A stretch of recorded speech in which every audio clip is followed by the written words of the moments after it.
Buongiorno cari amici e benvenuti anche oggi in una piccola live splash del vostro Marietto Veneziano.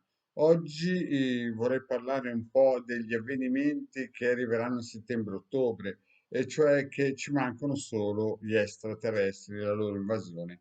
Ma dopo aver passato 2 anni di pandemia e aver sentito tutti questi televirologhi, e adesso sentire ultimamente alla TV un virologo che dice ci è mancato il coraggio di dire come stavano i fatti, e cioè che morivano al giorno 160 persone vaccinati ma fragili e i Novax non c'entravano niente.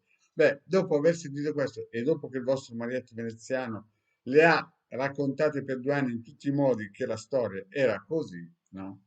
Insomma, a un certo punto un punto di domanda se lo fa. E poi abbiamo questa crisi imminente, galoppante, del gas, dell'elettricità, dell'acqua, insomma, anche questa non ce la siamo lasciata perdere. In più la guerra che sta alimentando tensioni e quindi non sappiamo dove prendere il gas, scaldare per l'inverno la casa, e in più la BCE che vuole alzare i tassi di interesse. Cioè praticamente sta arrivando la tempesta perfetta. Ci mancano solo gli extraterrestri che attaccano la nostra povera Italia e la situazione veramente diventa impegnativa.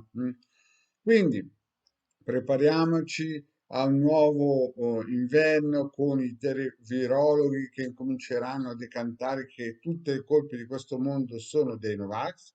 Prepariamoci a una situazione di mancanza di gas e elettricità. Prepariamoci a una svalutazione galoppante che sarà intorno al 10-15%, sebbene gli specialisti dicono che sull'8%, però nella realtà bisogna sempre moltiplicare per due. Prepariamoci al fatto che tutto quello che voi avete comprato di mattone, cioè la casa, verrà svalutata. Prepariamoci al fatto che non avremo, alcune zone non avranno il gas per scaldare le proprie abitazioni. Beh, cari amici, ci manca solo l'invasione degli extraterrestri. E non è certamente andando sui social a chiedere di mettere il proprio nome dentro una genesa oppure la parolina per far trovare il parcheggio. Capite? La situazione, cari miei, sta diventando importante. È una situazione difficile. Quindi il vostro maretto veneziano, con il De Garda, ha messo a disposizione questo ebook gratuito nel sito del Capitano.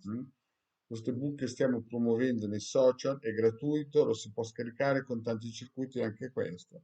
Questa è la croce cristica, la croce cabalistica cristica. Vi consiglio di utilizzarla. Se volete utilizzarla, andate a vedere il video dove ho spiegato come si utilizza, proprio per fare in modo che affronteremo un autunno, a parte gli extraterrestri e gli UFO, che mancano solo quelli, ma fra crisi di governo, fra mancanze di elettricità, fra mancanze di gas, fra mancanza di soldi, perché ci sarà una svalutazione che farà schizzare alle stelle i soldi, fra di nuovo questo virus, fra la guerra alle porte, e insomma ci mancano solo gli extraterrestri e il cinepanettone e pronto.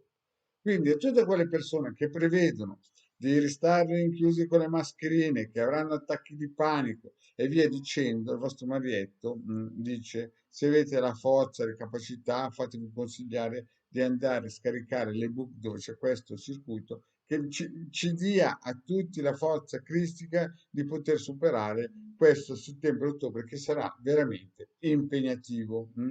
Quindi non disperiamo, noi abbiamo un governo che insomma fa quello che può, perché peggio sarebbe difficile farlo, però fa quello che può, e cerchiamo di sostenere anche le forze dell'ordine, perché sarà un periodo 3-4 mesi veramente impegnativo. Dobbiamo sostenere le forze dell'ordine per il semplice fatto che saranno quelli che argineranno delle problematiche create non dall'Italia, non dal governo italiano, ma dall'esterno. Purtroppo sono delle forze troppo grosse perché il nostro governo possa arginarle. Però ognuno di noi nel proprio piccolo può fare la differenza. Quindi scaricate questo circuito, andate a vedere la pillola dove ho spiegato come utilizzarlo, e se sapete un rimedio migliore per la tempesta perfetta che sta arrivando, il vostro Marietto è qui e aspetta a braccia aperte. Grazie e alla prossima pillola.